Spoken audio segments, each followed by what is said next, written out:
Bonjour à toutes et à tous, ravi de vous retrouver pour un nouvel épisode de Chef. Aujourd'hui, je vous emmène dans un petit village du Finistère Nord, Plouidère, 1800 habitants à peine posés à une 50aine de mètres d'altitude, juste assez pour dominer la baie. Là-haut, sur la colline, une grande maison domine un lieu imposant qui respire la sérénité, et pourtant ici rien n'est figé. Voici la butte, la bien nommée, et l'homme qui l'a fait vivre, avec sa femme et ses équipes, s'appelle Nicolas Conrot. Je suis arrivé dans l'après-midi et le chef nous a reçus dans le hall où se croisent des artisans. Ouais, des travaux sont en cours et je suis curieux, je demande et c'est le spa. Enfin, autrefois on disait ça. Là maintenant, ça va être un lieu d'alignement dédié au bien-être, me dit-il. Comprenez, exit les trucs âgés, les jacuzzis énergivores, le plastique, l'eau qui tourne H24, bref. Ici, on recentre, on pense à l'environnement comme on pense à soi.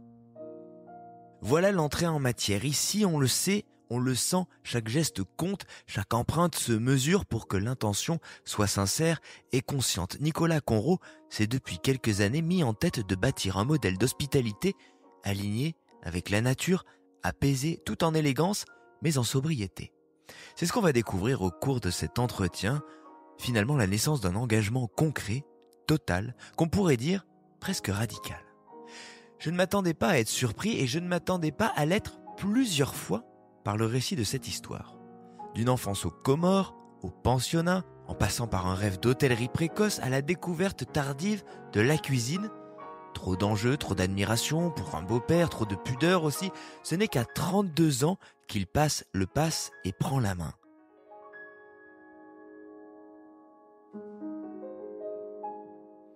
Et puis arrive 2020, le Covid, la rupture, la remise en question. Après des années à reproduire les codes du métier, c'est là que Nicolas Conrot revient et retourne sa maison, sa carte, les rythmes, les gestes, la vision. Il remet au centre le vivant, se passionne pour le végétal, les fermentations, les cycles courts et transforme la butte. Ouais, j'ai un peu spoilé l'épisode, mais c'était pour vous donner un avant-goût. On va faire les bancs avec le bois mort récupéré dans le bois qu'on voit là-bas, dit-il en nous amenant dans son bureau. Et après, il nous montrera les jardins. Puis le bistrot. Tiens, on est ouvert 7 jours sur 7 dès le matin. Ah, il faut que vous visitiez notre boulangerie et ainsi de suite. Alors en haut des marches, quand on atteint son bureau, on se demande où est-ce qu'on est arrivé finalement. Je m'appelle David Ordonneau, je suis journaliste et je produis ce podcast depuis des années maintenant. C'est mon idée, c'est mon bébé et des chefs. J'en ai rencontré, mais quand Nicolas Conrot s'est posé face à moi, avec son regard vif et ses gestes apaisés, je me suis dit, encore un sacré épisode en perspective. Et devinez quoi ? Je ne me suis pas trompé. Vous allez découvrir l'histoire d'un chef qui bâtit humblement dans un coin de Bretagne une micro-société vertueuse, un écosystème joyeux, actif qui montre qu'on peut conjuguer exigence et trouver du sens, qu'on peut décrocher une étoile par cette singularité, et même si on s'est mis sur le tard à cuisiner, que finalement la différence entre utopie et réalité, c'est une histoire de volonté. Bienvenue à la butte, bienvenue à Plouidère, et un grand merci à Tourisme Bretagne qui nous a conduits jusqu'ici, un formateur avisé et précieux soutien pour ce mois dédié à cette chère Bretagne. Alors montez, rejoignez-nous, regardez au loin la baie, le soleil décroît et voici la voix d'un chef profondément ancré dans ses valeurs et sur ses terres, les pieds bien plantés à Plouidère et pourtant toujours en mouvement, toujours plus haut. Voici l'histoire de Nicolas Conrot.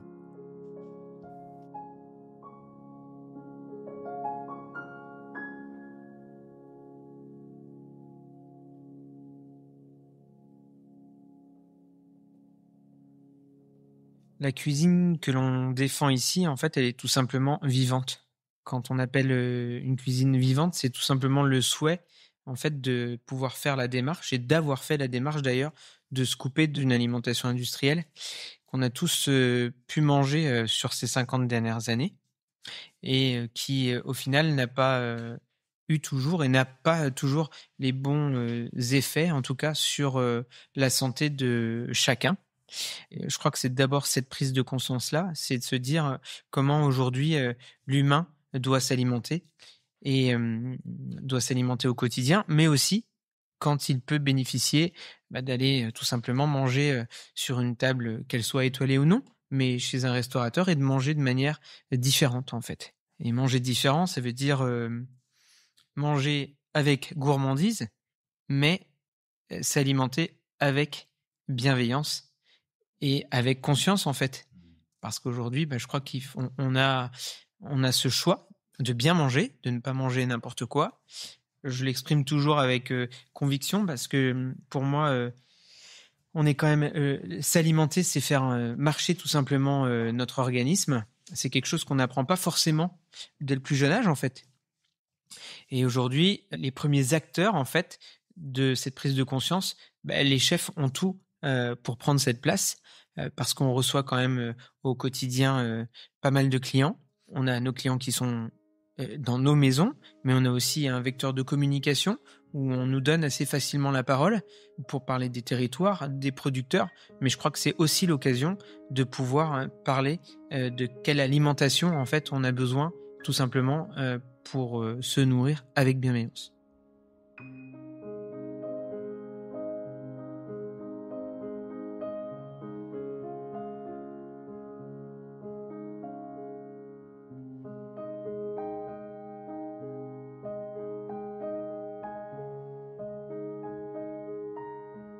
Vous nous parlez en fait de cette notion finalement d'ambassadeur et on va essayer de comprendre ce qui a nourri les valeurs que vous portez, que vous défendez, parce que là on se parle d'un véritable engagement et on va découvrir qu'il est total. Si on remonte le fil et qu'on le remonte et qu'on le remonte et qu'on le remonte au plus loin, si vous devez décrire votre enfance, l'environnement dans lequel vous avez grandi, si vous devez nous replonger dans ces diapositives-là, je sais pas si ça parlera aux auditeurs, aux auditrices en même temps diapositives, mais en tout cas l'album photo.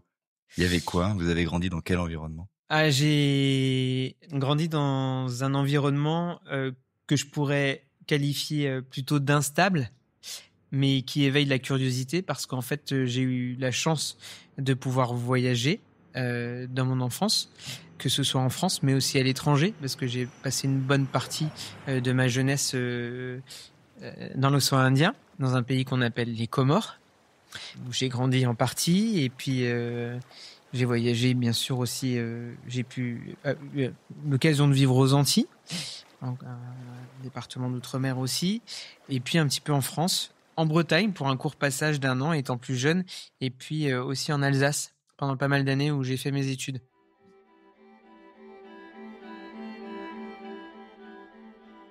J'ai suivi un papa et une maman qui étaient qui étaient tous les deux fonctionnaires et qui avaient des mutations tout simplement.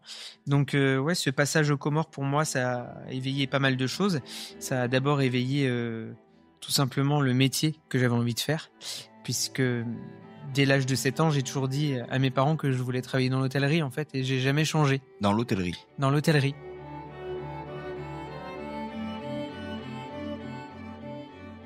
J'ai un parcours un peu spécial. En fait, à l'âge de 15 ans, mes parents sont partis vivre aux Antilles. Et moi, j'ai dû prendre la décision de rester en France, en pension, parce que je voulais rentrer à l'école hôtelière de Strasbourg. Et donc, du coup, mes parents sont partis. Et moi, je me suis construit un petit peu tout seul en France, avec pas mal de stages chez eux, d'ailleurs, aux Antilles. Mais je me destinais à l'hôtellerie parce que, en fait, j'ai toujours aimé cuisiner depuis tout petit. Mon premier gâteau au chocolat que j'ai fait, c'est quand ma mère est rentrée d'une opération. On habitait aux Comores et il n'y avait pas des hôpitaux pour se faire opérer. Elle était partie. Et je lui avais fait une mousse au chocolat. Je me rappelle encore, il y avait des morceaux de chocolat dans la mousse. J'avais du mal. J'avais pas bien remué. Ça peut être un geste. Voilà, exactement. Le geste était pas bon. Mais en fait, ce qu'il faut retenir de ça, c'est que je voulais tout simplement faire plaisir à ma maman. Et je crois que faire plaisir, c'est l'axe d'un cuisinier, en fait. C'est la première intention d'un cuisinier. Et j'ai toujours aimé cuisiner et j'ai jamais voulu rentrer dans une cuisine parce que dans mon jeune âge, et même un peu plus tard, c'est quelque chose qui me faisait très peur. On va expliquer pourquoi il y avait peut-être cette appréhension au début et pourquoi finalement c'est devenu votre terrain et pourquoi vous l'avez conquis. Si on doit parler de ces voyages-là qui caractérisent votre enfance, qu'est-ce que ça a imprimé? On parle des Comores, où vous avez passé du temps. Alors, qu'est-ce que ça imprime? Qu'est-ce que ça laisse en vous? Des odeurs.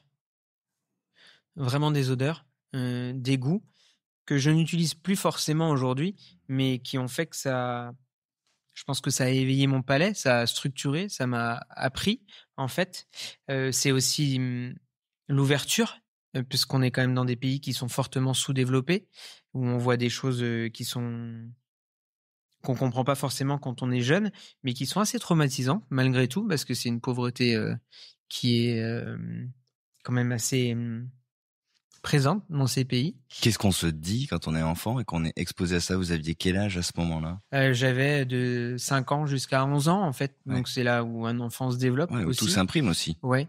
Mais ça veut dire une enfance où on n'a pas de télé, où on n'a pas de radio, où des fois on n'a pas d'eau courante et pas d'électricité pendant plusieurs jours ou plusieurs semaines. Ça vous étonne parce que vous grandissez là-dedans, vous avez les 5 premières années, elles laissent pas beaucoup de traces en général et de fait, peut-être que votre référence, elle est plutôt à ce moment-là. C'est-à-dire que c'est un peu votre normalité ou vous vous dites quand même, c'est bizarre cette vie, il y a des choses qui ressemblent pas à ce que je...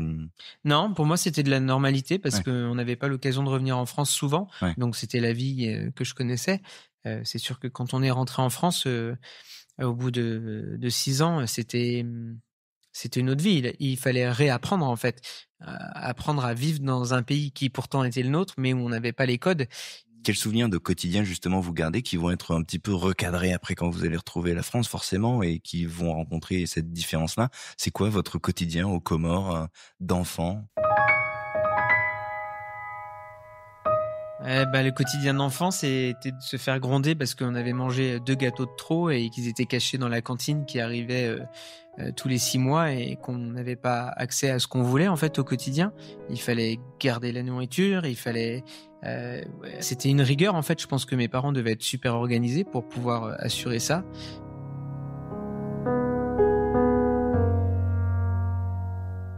C'est aussi l'odeur du camembert en boîte. C'est des choses comme ça en fait où c'était complètement quand j'y repense, c'était complètement hallucinant. C'était un peu un pari fou d'envoyer 3 enfants en bas âge dans des pays comme ça. Je pense que ça a laissé beaucoup de souvenirs. Je parle toujours de ça avec beaucoup d'émotion parce que je pense que mon rêve le plus enfoui, on va dire, c'est de pouvoir retourner un jour dans ce pays, même si je sais que c'est très compliqué. Et pour avoir parlé à des Comoriens encore il n'y a pas si longtemps que ça, je pense que je risque d'être très choqué par cet environnement. Mais ouais, j'espère un jour pouvoir y retourner.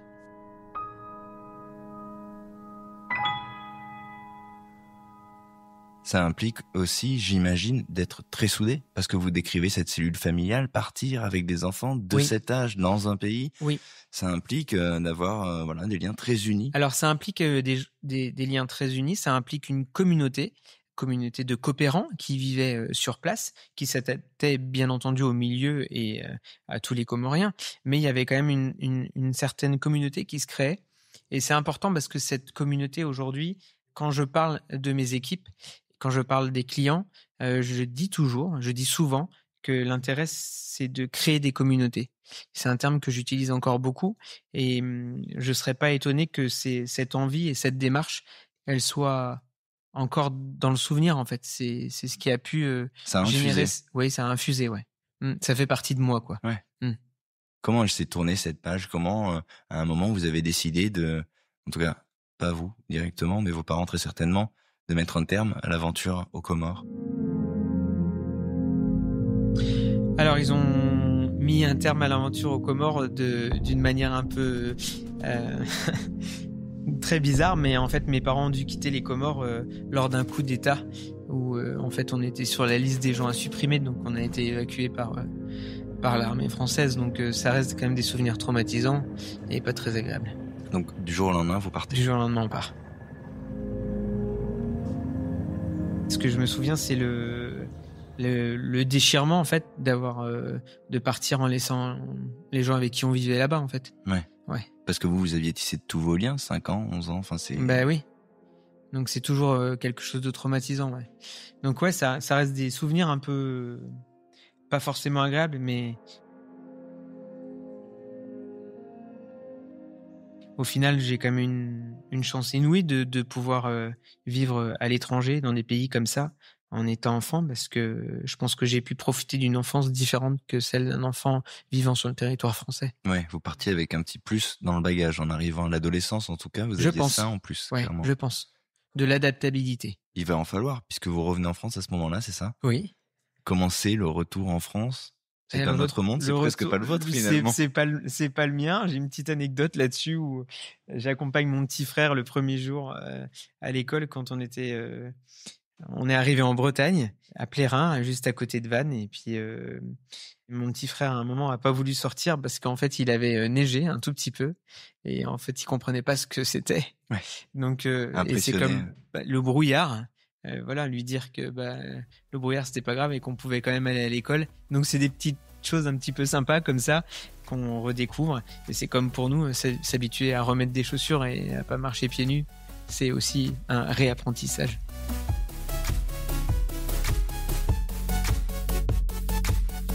Comment vous le vivez, justement, la découverte? Parce que là, on rigole et on sourit en imaginant que la neige est un obstacle auquel on peut même pas se confronter, ou que le brouillard, peut-être, on peut pas le traverser, mais il y a peut-être des choses plus compliquées. Comment vous l'avez vécu? Non, je crois que c'était pas trop compliqué parce qu'en fait, on avait accès à des choses nouvelles, à des choses qui nous semblaient accès à la télé, par exemple, découvrir la télé. Et alors, on était un petit peu...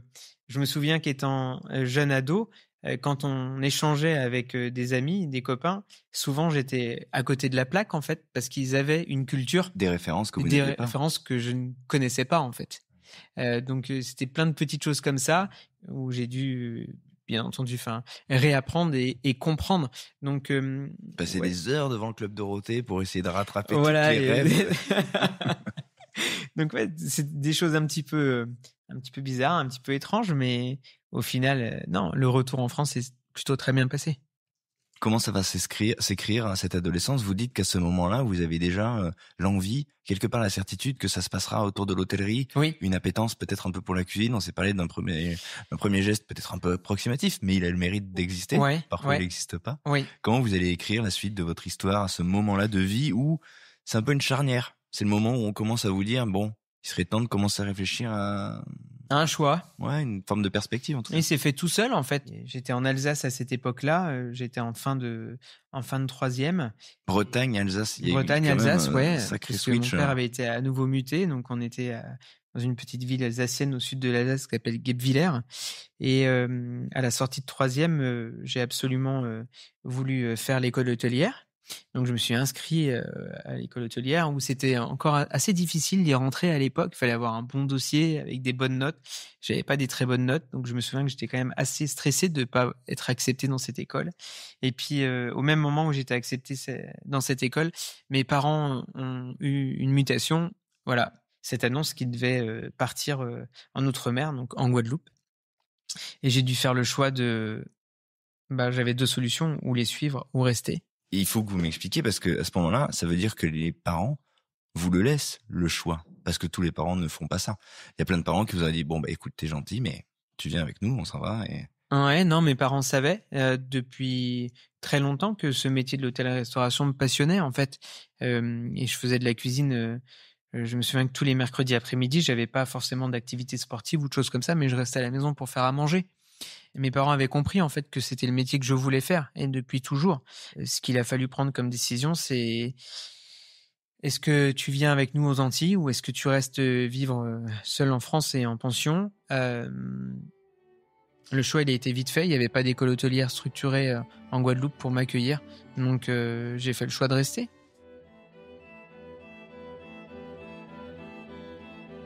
C'est pas facile. Non, ça a été très dur la première année. Ouais. J'ai même, au bout de 2-3 mois, j'ai émis l'idée d'arrêter et de rejoindre mes parents.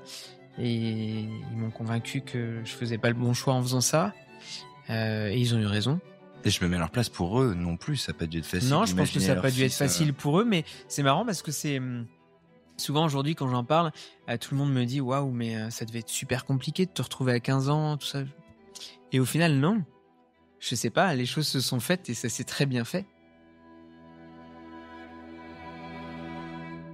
Les 3 premiers mois étaient compliqués, mais non, ça s'est super bien passé. Et pendant cette période, j'ai eu la chance d'avoir, souvent je dis un petit peu, une deuxième maman, une famille qui m'accueillait le week-end. C'était une personne qui recevait beaucoup chez elle, des amis, qui cuisinaient et tout ça. Et ça a encore plus conforté en fait mon idée d'être dans la bonne voie de ce métier d'accueillir, de cuisiner, de s'occuper du bien-être de l'invité, l'hospitalité, au sens large. Donc non, je me suis vraiment éclaté là-dedans et j'avais cette chance extraordinaire pendant mes études à l'École hôtelière de Strasbourg, de pouvoir faire l'intégralité de mes stages aux Antilles pour rapprochement familial. Donc, sincèrement, je ne vais pas me plaindre. Ouais, il y avait cette perspective au bout des ouais. Exactement. Même s'il y a eu des moments peut-être un petit peu difficiles, je pense que c'est très formateur. Ça apprend simplement à se débrouiller seul et à se dire que quand on travaille et quand on se fixe un objectif, même seul étant jeune, on peut y arriver, ouais.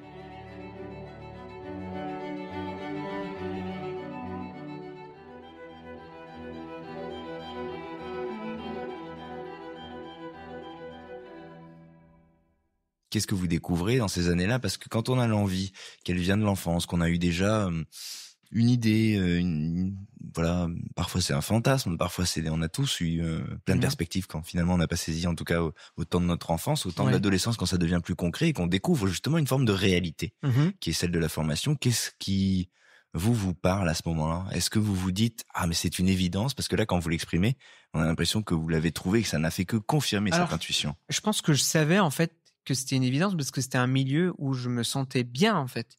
Je me sentais bien au service du client, je me sentais bien. Mais là, vous découvrez cette réalité. Jusque-là, vous l'avez pas eue. C'est une intuition. Là, vous découvrez. Parfois, on se dit « Oula, en fait, non, c'est dur, c'est lourd, c'est des horaires, c'est… » Je me suis jamais posé les questions. Ça cochait les cases. Sincèrement, je me suis jamais posé les questions parce que j'ai toujours aimé faire ça en fait. Ouais. Et je me suis jamais posé cette question. Vous ouvrez la porte d'une cuisine, vous découvrez l'univers, vraiment? Alors non, justement, pas d'une cuisine. Parce que quand j'ai démarré d'abord en hôtellerie, où j'ai travaillé en réception. J'ai travaillé ensuite en restauration. La cuisine, pour moi, c'est beaucoup plus tard. Ça arrive beaucoup plus tard. La cuisine, pour moi, c'est 32 ans, en fait. Donc, vous découvrez tout ce monde-là. Oui. Et vous faites vos stages, vous sortez de là, arrivent les premières expériences. Donc les premiers stages, ça confirme aussi l'environnement dans lequel vous vous sentez à l'aise. Comment vont se passer les premières expériences et elles vont se cristalliser autour de quel genre de mission? Alors les premières expériences, c'était plutôt dans l'hôtellerie, donc en réception, où j'ai travaillé un petit peu en Angleterre.